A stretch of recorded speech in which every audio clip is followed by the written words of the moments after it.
Tara guys, mamili muna tayo. Budget meal lang ang pamimili natin. Kailangan yung mga kailangan lang talaga ang kukunin natin. Ayan nga ang wangba.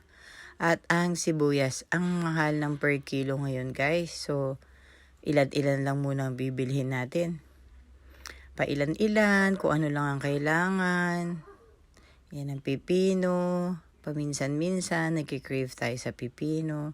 Kuha tayo ng ilang piraso guys. Para medyo healthy, pa-healthy naman na onte. Hirap na hirap akong pumili ng patatas kasi talagang ang mahal ang presyo. Ayan, pa isa-isa lang muna tayo guys. Kasi nga budget meal lang muna tayo. Ganyan talaga ang nanay. Binabudget lang ang ating, ganyan talaga, budget lang. Pailan-ilang piraso lang muna.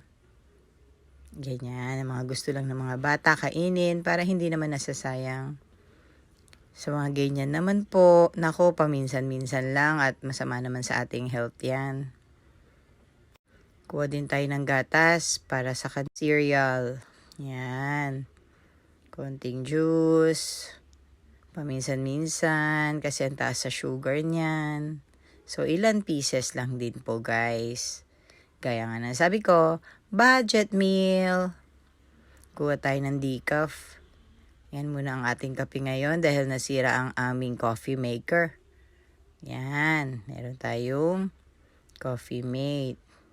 Tingnan nyo naman ito, naglaro pa nga. Oh, may pa-twist pa siya. Green tea. Kuha tayo ng pang-bake ni ate. Kailangan niya sa pagbe-bake niya. Yan lang, baking soda, tsaka kung ano ba yan. Siya lang naman nakakaalam niyan at siya lang ang marunong. Salamat sa pag-bake, ate.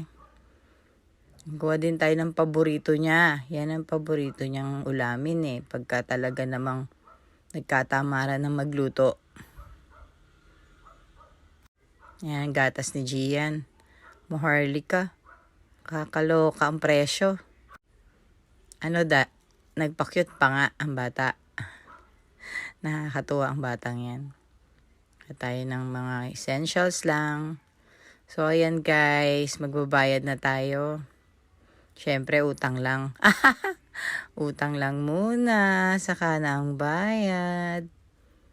Wala tayong cash eh, kaya utang lang muna tayo. So, ayan lang guys, yan lang ang ating mga pinamili. Bye muna guys!